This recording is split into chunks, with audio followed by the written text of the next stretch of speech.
Vous entrez maintenant dans La Poche Bleue, le podcast des deux chums Guillaume Latendresse et Maxime Lapierre. On s'en va voir Charles Hudon en deuxième période. Puis là, on est gâtés. Hey Guillaume, c'est-tu notre premier joueur du Canadien? Premier joueur de CH. Premier joueur de CH. Grand cœur. Premier show de grand saison cœur, 2. Charles. Ouais, très, très, très généreux. Puis je pense que ça va être super intéressant cette entrevue. Qu'est-ce que tu fais si c'est Charles Hudon qui a trouvé l'erreur sur la canette? J'ai envoyé 200$ de vêtements. J'aime ça entendre ça. J'ai hâte de parler. C'est un bon jeune, puis on est content de le regarder jouer. Salut Charles, comment ça va? Ça va bien, vous autres? Ça va super. Comment s'est passé justement le retour à la réalité après justement c'était assez parce qu'on en parlait. Voir du monde, c'était le fun. Oui, exact. Parce qu'on était tantôt aux amateurs de sport, puis on parlait de ça. Pour nous autres, on n'est plus dans la Ligue nationale. Max joue encore, mais de se mettre dans cette réalité-là. Puis les gens, des fois, se disent ces gars-là font de l'argent, ces gars-là. Mais la réalité reste que vous avez des cœurs, vous êtes des humains, vous avez des familles, des enfants, vous vous ennuyez d'eux autres. C'était comment pour Charles Hudon d'être dans la bulle? Je te dirais de mes enfants, c'est eux autres que je me suis ennuyé le plus. Ma plus petite, elle l'a quasiment pas vécu, mais ma plus grande, elle savait où j'étais. Elle savait que je n'étais pas à la maison pendant plusieurs journées, donc c'était plus difficile. Une chance qu'on a FaceTime maintenant en 2020, mais je te dirais que la chambre d'hôtel était très petite, puis on se pilait ses pieds souvent.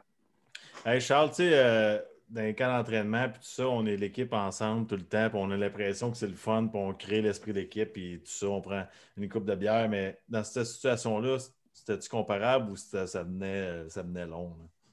C'est sûr, ça venait long, mais je te dirais, oui, c'est comparable parce qu'on était 24 heures sur 24 ensemble. On ne pouvait pas sortir pour aller manger ailleurs. On était tout le temps dans l'hôtel, on était tout le temps ensemble. Donc, je te dirais, les 3 dernières semaines, on a pu être plus proches parce qu'on, comme on s'est dit, on était sur le même étage. On a enlevé nos masques parce que là, c'était rendu qu'il fallait porter le masque à la longueur de journée. Puis on s'est dit, on se regroupe à tous les soirs dans le lounge. On a joué au PS4, on a joué aux cartes, on a fait plein de choses. Donc, je dirais que c'était vraiment le fun pour ce côté-là de hockey. Même pour ceux que les Black Ace, on a eu la chance de côtoyer des joueurs comme Kaden Primo, tout ça, qui ont été côtoyés avec Carey Price tout au long de la bulle. Je pense que ça peut les avoir aidés. Je pense que c'était vraiment le fun. Moi, avoir connu Black Aces à Montréal puis Black Aces dans la bulle, je pense que j'ai aimé vraiment celle dans Bulle. As-tu senti à un certain moment que les gars y croyaient vraiment? On rentre en séries éliminatoires, des fois, tout le monde y croit, tout le monde dit j'ai ma chance, je suis en playoff, mais qu'il y a eu un genre de turning point qui fait comme. Puis on ne parlera pas du Canadien puis de la bulle pendant une demi-heure, on veut le connaître. Mais as-tu senti ça à un moment donné que les gars ont fait OK, on est là, tu sais? Moi, je l'ai senti quand puisqu'on se parlait tous les gars ensemble pratiquement avant que ça arrive. C'était quoi le feeling, si on voulait jouer et tout ça. Il y avait beaucoup de pourparlers avec les autres équipes pour savoir si ça allait fonctionner, la bulle et tout ça. Puis quand on a eu un meeting d'équipe pour savoir que quand Shea Weber a pris la parole pour expliquer que c'est un moment ça peut jamais arriver ou c'est peut-être le seul moment dans ta carrière, je pense que c'est là qu'on l'a cru. Après ça, les premières pratiques, je te dirais, voir Carey Price en grande forme, le voir, je pense que c'est la première fois que je le voyais de même depuis quelques années. Donc, on y a cru, puis surtout arriver en confiance. Je pense qu'on les gars, on s'attendait à rien, mais on savait que dans notre tête, qu'on pouvait battre n'importe quelle équipe. Charles, je regardais le match dans les séries éliminatoires quand tu as joué, puis je trouvais que tu amenais beaucoup d'énergie au début, malgré le temps de glace. Tout ça apparaissait dans ton step que tu avais faim. Là. Puis, on connaît un peu ta relation, là, puis ta chimie que tu avais avec KK dans la Ligue américaine. Moi, dans mon salon, je commençais à sacrer, puis je l'ai même tweeté. J'ai dit qu'est-ce qu'on attend pour mettre Charles avec KK? Ils ont une chimie. Ça ne marchait pas, ce match-là. Il était temps de changer de quoi. Est-ce que toi, sur le banc, tu t'es dit hey, j'aimerais ça avoir la chance de jouer avec mon joueur de centre avec qui j'ai connu beaucoup de succès dans la Ligue américaine? Moi, c'est sûr et certain. Je te dirais, dès que j'ai su que je ne faisais pas partie du line-up, le premier match, j'étais fâché.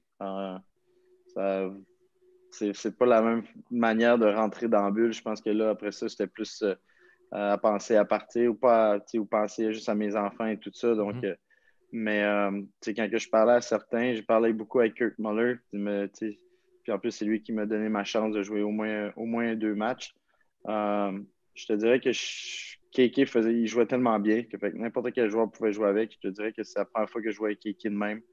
Quand j'y est arrivé à Laval, on s'est parlé, moi puis lui. J'ai dit, gars, toi, tu vas m'aider, moi, je vais t'aider. Puis je pense qu'on a bien fait à Laval. Puis oui, c'est sûr, j'aurais voulu aimer jouer avec lui.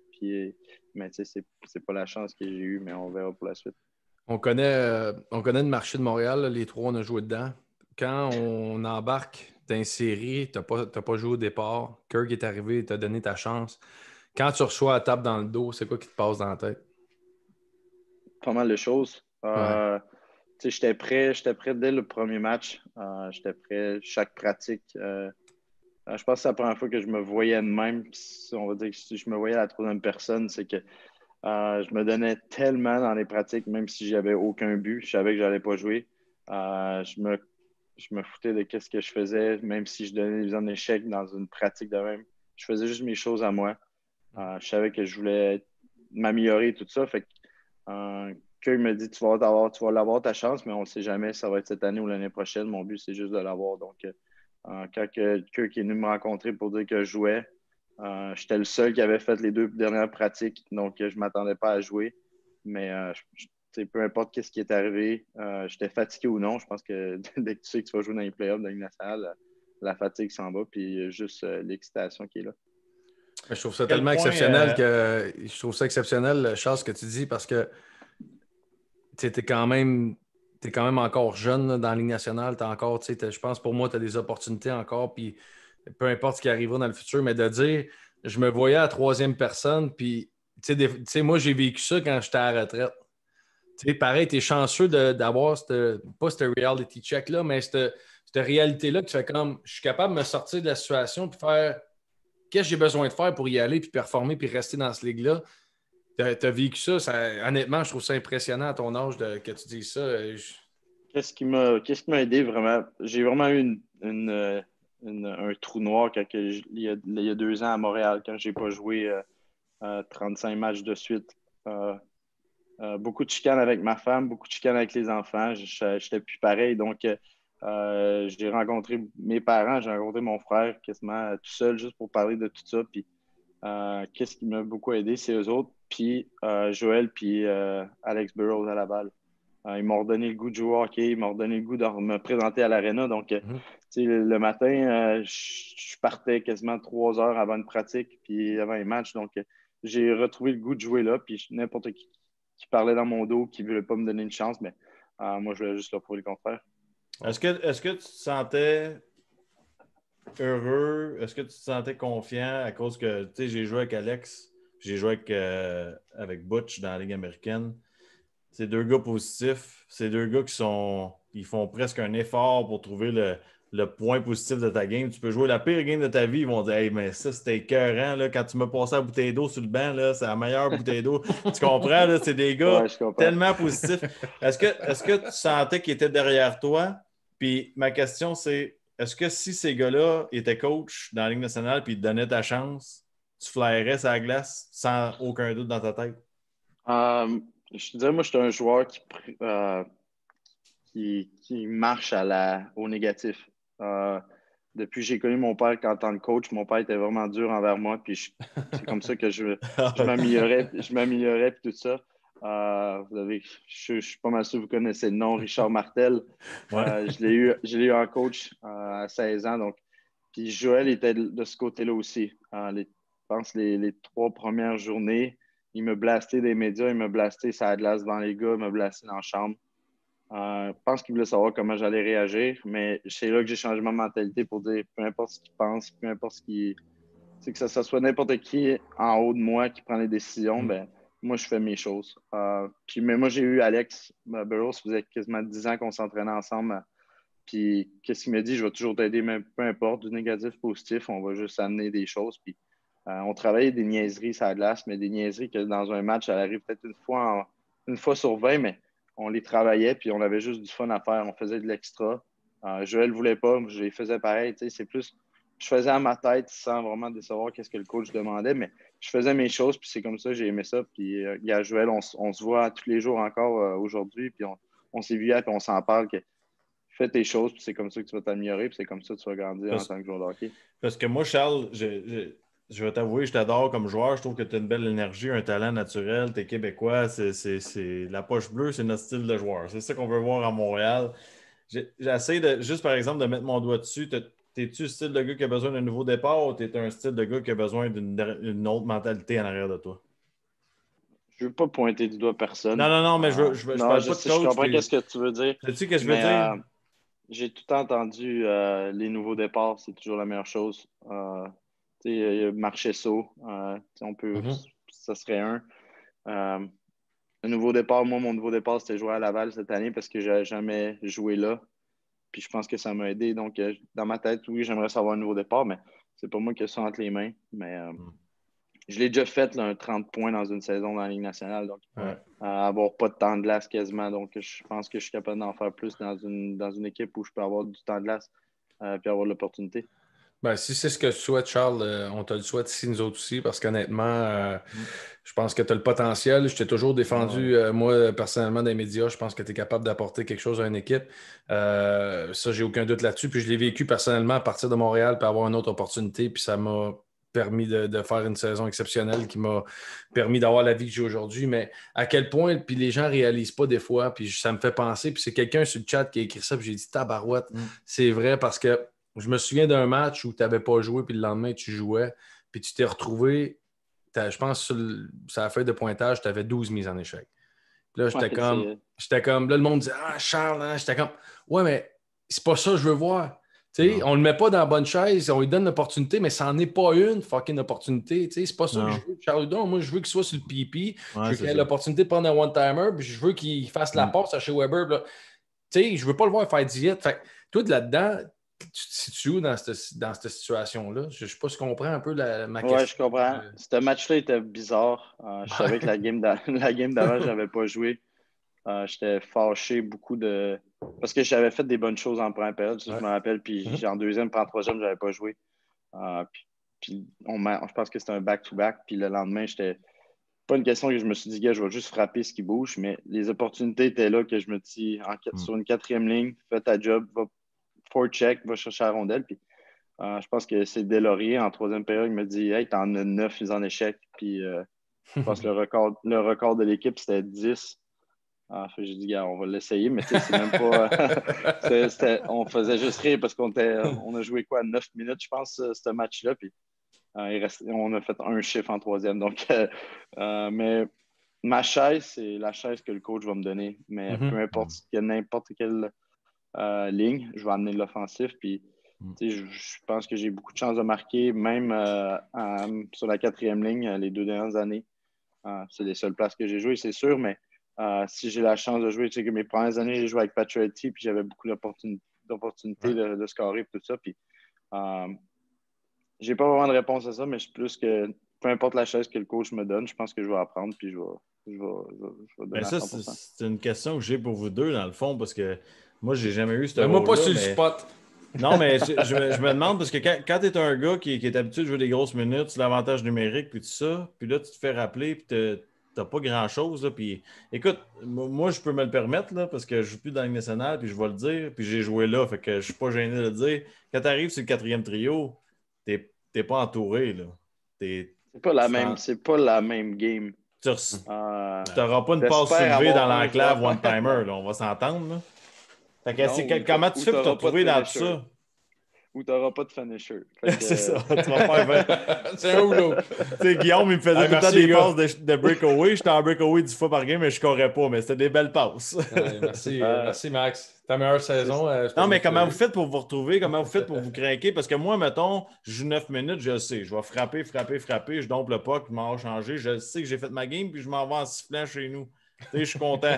Mais vous autres, je sais que vous n'êtes pas contents. Fait que des fois, on se pose des questions. Des fois, on se pose la question pourquoi. Tu es sur le banc, tu te dis pourquoi je suis là, parce que, comme cette année à Laval, mon premier call-up, ça allait bien à Laval. Je pense que j'avais 13 matchs de suite avec un but. Puis, je fais rappeler. Puis, c'est encore, je suis revenu il y a 2 ans, je me posais des questions pourquoi je me suis fait rappeler, pourquoi je suis là, puis tout ça. Puis, ça n'avait pas bien été, puis tout ça. Puis, je suis redescendu en bas. Puis, j'avais parlé avec Burr. J'ai dit, gars, si je me fais rappeler, quatrième ligne, première ligne, peu importe, je vais me donner comme si c'était comme j'étais à Laval. Puis ça avait bien été jusqu'à temps que le genre de COVID est arrivé parmi nous. Fait que, moi, c'était plus ça ma mentalité, c'est de jouer au hockey, non de penser avec qui que je joue, puis le temps de glace. C'est pas toi qui choisis ton temps de glace. Non, c'est ça. Exact. Puis est-ce que tu dis des fois, parce que moi, quand je suis parti de Montréal, j'ai fait une sortie publique disant que j'ai regretté par la suite, disant que j'ai pas eu l'opportunité. Il y a certaines fois que je ne l'ai pas eu, il y a certaines fois que je l'ai eu, que je ne l'ai pas pris. Est-ce que toi, tu sens que certaines fois, tu l'as eu, que tu ne l'as pas pris? Peut-être, non. Je te dirais que j'en ai pas encore, que je pourrais dire que je pense qu'à chaque match, j'ai une mentalité pour dire que je veux faire un changement, parce que je peux changer la game d'une manière ou d'une autre. Donc, je te dirais que je pourrais pas dire un moment ou une game que j'ai senti ça. Non. Qu'est-ce que tu penses que Charles Hudon doit dire? C'est ça ma faiblesse ou c'est le point que je dois améliorer pour être un steady NHL tous les matchs, 82 games par année? S'occuper juste de moi-même. Je pense que c'est moi qui gère mes choses, c'est moi qui gère, même si c'est ça, je me mets de la pression. Je suis quelqu'un qui se met beaucoup de pression, mais pas sans rajouter. Je te dirais que s'il y a quelqu'un qui me dit quelque chose, de ne pas me rajouter de la pression.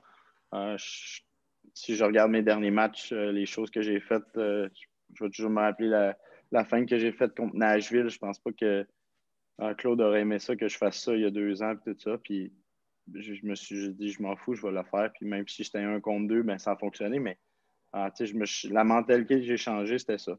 M'occuper juste de mes choses, puis le reste, on s'en fout. Ultimement, qui tu voudrais être dans la Ligue nationale? Si on regarde là, les joueurs là, ça fait longtemps qu'ils sont là, ce serait qui ton modèle? Tout le temps de ma vie, je me suis dit que j'étais mon propre modèle. Je pense qu'il n'y a personne qui me ressemble comme joueur. Mais tu sais, un genre de Brad Marchand aussi, un gars qui peut scorer, qui peut être tannant, qui peut. Mais tu sais, je te dirais que je peux jouer, comme on dit, je peux jouer sur le power play, je peux jouer un peu partout. Donc, c'est un gars comme ça. Puis je peux être tannant aussi. Tu sais, des fois, je peux déranger une équipe tout seul. La ligne américaine, je peux le faire tout seul, ça c'est sûr. Mais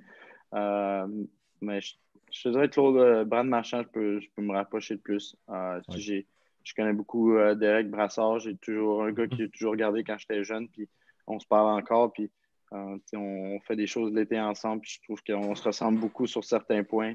Lui, un peu plus de skills, mais moi, j'ai un peu plus de hang, puis tout ça, de grit. Puis je pense qu'on se ressemble beaucoup.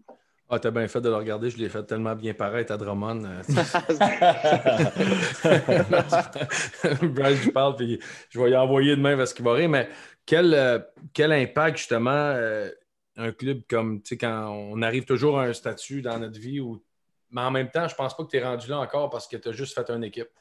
Tu sais, à quel point on arrive dans la vie où on essaye. Puis moi, de mon côté, personnellement, l'année que j'ai, la demi-saison que j'ai vécue à Zurich, j'ai capoté, j'ai trippé.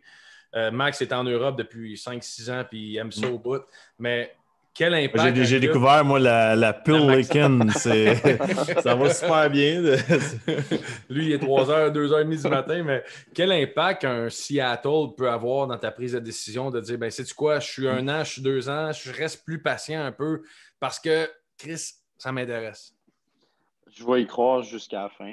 Peu importe l'équipe. Je sais que Seattle arrive dans le portrait, mais je vais y croire jusqu'à la fin. Jusqu'à temps que je demande aux 31 équipes s'il y a de la place, puis ils me disent non, mais là, j'y crois encore. On ne sait pas qu'est-ce qui va arriver dans les prochains mois, on ne sait pas qu'est-ce qui va arriver.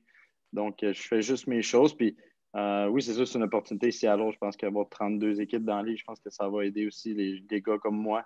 La masse salariale, le cap, tout ça, je pense que ça aide des gars comme moi qui peut jouer à n'importe quelle position, mais avec un salaire qui n'est pas demandant pour certaines équipes. Exact. Puis mon conseil de mon bord, là, Charles, là, j'ai joué en Europe maintenant. Puis l'Europe va toujours être là pour toi. Tu es un gars talentueux, tu patines bien. Des gars comme toi, ils se battent ici pour en avoir des joueurs comme toi. Donc, moi, je pense justement à ce que tu viens de dire. Essaye jusqu'au bout. Puis quand ils te mettront dehors, un coup de pied dans le derrière, ben là, tu te diras, je m'en irai. Une place comme où j'ai joué à Lugano avec des palmiers, tu prends ton petit café avec un croissant au chocolat le matin sur le bord du lac. Il fait soleil. Tu t'en vas, tu joues sur le powerplay, 2 minutes au complet. Même un gars comme moi, tu joues 20 à 25 minutes par soir, puis tu vas faire des points à tous les matchs. Je pense qu'on va fermer le son.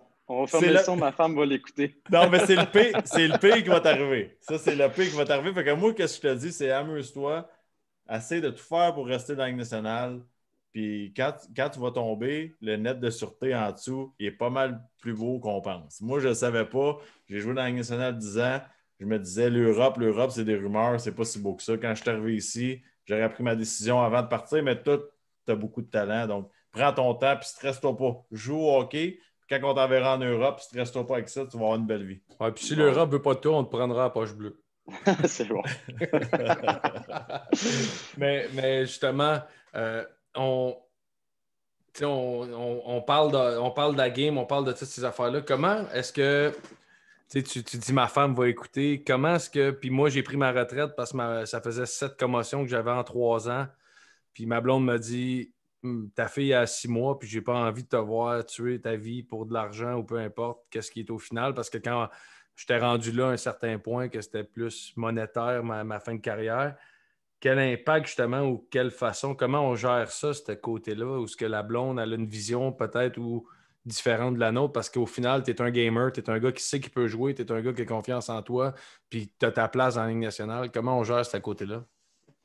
Je te dirais que ça va bien. On s'est rencontrés quand j'étais à Chicoutimi, puis elle savait quasiment pas que c'était quoi le hockey. Donc, c'est qu'est-ce qui m'a aidé beaucoup, c'est on en revenait à la maison, puis on parle pas de hockey parce que un offside, peu importe, elle ne sait pas c'était quoi. Donc, je te dirais que ça l'a aidé beaucoup, puis je le remercie pour ça. Puis, on s'en parle encore, surtout des dernières années, quand c'est difficile, tout ça, qu'elle va toujours me suivre, elle va toujours être là.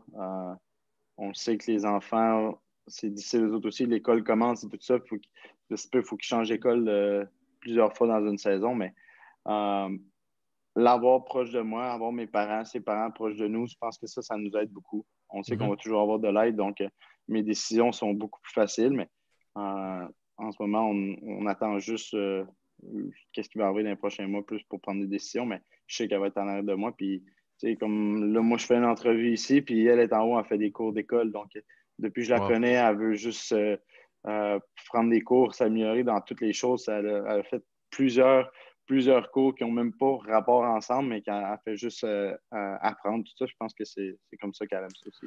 Mais la question qui me vient, comment est-ce qu'on fait?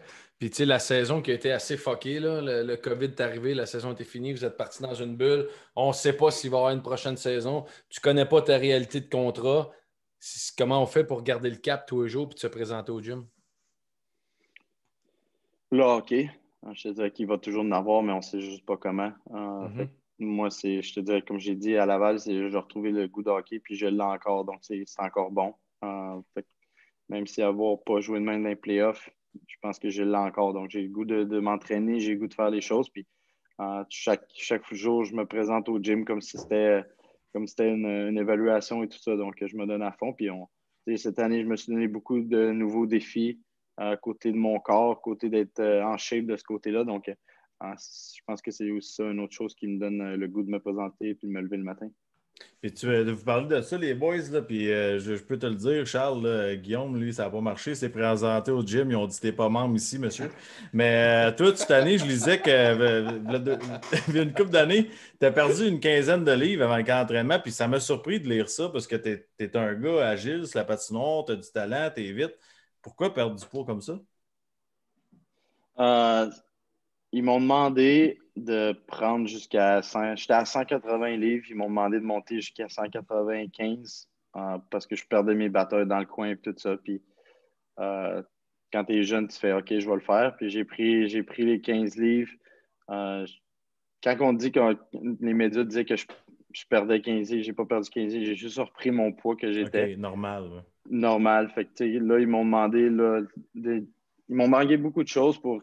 Je pense que jouer peut-être avec moi et tout ça, mais là, j'étais à 200 livres cette année qu'ils m'ont demandé. Puis, mais là, comme j'ai dit, j'ai changé ma mentalité. Comme j'ai dit, je veux faire mes propres choses. Puis, exact. Là, je reviens entre 180 et 185 avec un pourcentage de gras comme j'étais quand j'étais arrivé dans le professionnel. Donc, je pense que comme je dis, j'ai hâte de me présenter tous les jours parce que je veux voir un changement de mon corps, comment je me sens. Puis, dans bulle, j'ai revenu à 195, puis je me sentais bien déjà là. Fait que c'est sûr, je n'ai repris depuis 2 semaines de congé, mais, mais je me sens bien. Je pense que c'est des nouvelles choses qui peuvent m'amener dans mon hockey à revenir à mes premières années professionnelles.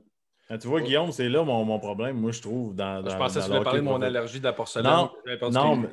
non, je ne veux pas parler de ça, mais je veux dire, je trouve ça plate quand l'organisation, c'est correct de donner un système, un programme d'entraînement et tout ça, mais de dire à un gars de devenir un gars plus pesant, puis tout, je trouve que ça met de la pression sur le joueur. Tu n'es plus toi-même. Charles, je pense qu'il a joué assez longtemps au hockey pour savoir à quel point il a besoin d'aller dans le coin. Là, je vais te donner un exemple. Quand je suis arrivé à Pittsburgh, là, j'ai joué sur 4e trio toute ma vie, je prenais des mises en jeu. Là. Il essayait de me donner une curve comme Alex Ovechkin. J'étais plus capable de dribbler le puck pantoute. J'étais plus capable de jouer au hockey. Eux autres, ils se disaient, un gars avec une curve et un flex de 80, il va shooter top. Il va shooter dans le top tout le temps. C'est pas de même, ça marche. Mais tu veux changer avec 0 shot, Max. Mais non, mais je gagnais plus mes face-off. Avec une crowbar, c'est facile de gagner tes face-off, mais avec ce bâton-là, ça marchait pas pantoute. Puis en plus, tu joues pas en power play. Fait que pourquoi avoir une curve? Mais tu comprends ce que je veux dire, Guillaume? Sérieux? Ouais, 100%. Pourquoi changer le gars? Comme toi, là, puis je dis pas ça pour te niaiser. Toi, t'aimais ça être un peu plus dodu pour jouer, puis je le sais. J'ai gardé ça même après ma carrière. Non, mais tu te sentais bien sur la patinoire. Pourquoi essayer de te faire peser 120 livres? À Minnesota puis Ottawa, le strength coach m'a dit « Guillaume, on va s'entendre, tu ne seras jamais 10% de gras. » Non. À partir de là, à partir du moment qu'on s'entend, on ne te fera pas chier là-dessus. Fait que joue au pas que tu veux. Tant que je fais gym puis que je te demande de faire dans le gym puis que tu te présentes, le reste, je te calisse la paix. Fait que c'est à peu près ça qu'ils m'ont dit en gros. Fait que, pour répondre à ta question, c'est ça. Ils ont accepté le rôle puis la personnalité que j'avais. Puis j'ai connu quand tu as ta face de même, qu'il y a une joke à dire puis que tu sais qu'elle est trop méchante, Gazi, sa petite face là. Asti, il est fatigant. Regarde. Il est fatigant. J'ai vu cheveux noirs, là. C'est fuck you, chose, une raison Charles, merci d'être venu à Poche Bleue, honnêtement. J'espère qu'on n'a pas été trop dur. On voulait connaître le gars en arrière puis essayer de montrer aux gens qu'en dehors du gars de hockey puis du gars qui... Parce que les gens, je l'ai dit à Vincent tantôt, là, mais on est des gars qui... On fait de l'argent, tout est beau, mais non, on a une famille, on a une femme, on a une réalité, on est en tabarouette quand on finit les games, puis quand ça va pas comme on veut, puis ici, quand tu arrives dans la pratique, puis tu vois le chandail rouge, puis la première ligne, c'est une bleue, tu sais que tu es loin à Chris avant d'être un bleu, ça spin dans la tête, puis c'est pas facile à Au moins, vous autres, vous avez un chandail. mais tu peux être sûr, Charles, que moi, personnellement, de mon côté, je sais que ça ne change rien au niveau des décisions, mais je pense que tu as encore... Je te souhaite l'opportunité que tu mérites dans la Ligue nationale. Je pense que c'est un gars qui peut encore jouer dans la Ligue. Puis il vient un certain moment donné que quand un joueur mérite cette opportunité-là, j'espère qu'on va le respecter et qu'on va lui donner. Puis si c'est ailleurs, ça sera ailleurs. On a été échangés, moi et Max. On a joué dans d'autres opportunités, dans d'autres équipes qui nous ont permis d'avoir une éclosion. Je te souhaite la même chose, Charles. Ouais, puis tu as des bels exemples alentour de toi. Un gars comme Alex Burrows, il a bûché longtemps, puis ça a pris une chance à Vancouver qu'un coach le met. 2 joueurs, 2 jumeaux qui ont dit à Saint-Ligue, nous autres, une coupe de game, il a scoré. Puis je suis sûr qu'avec cette opportunité-là, tu aurais fait la même affaire. Fait que, garde tes juste ton rêve. Il bûche encore quand il drille le puck. C'est bon. C'est parce qu'ils ont donné la curve à Max à Pittsburgh. Vous n'êtes pas corrects, les boys. Attention à toi, Charles. Tu es certifié de la Poche Bleue. Merci d'être venu. On apprécie honnêtement. Tu as été super généreux. Merci beaucoup. Bonne chance. Quand tu veux, tu reviens. Puis bonne chance. Je te souhaite tout ce que tu mérites. Ouais. Merci, salut. Salut. Là.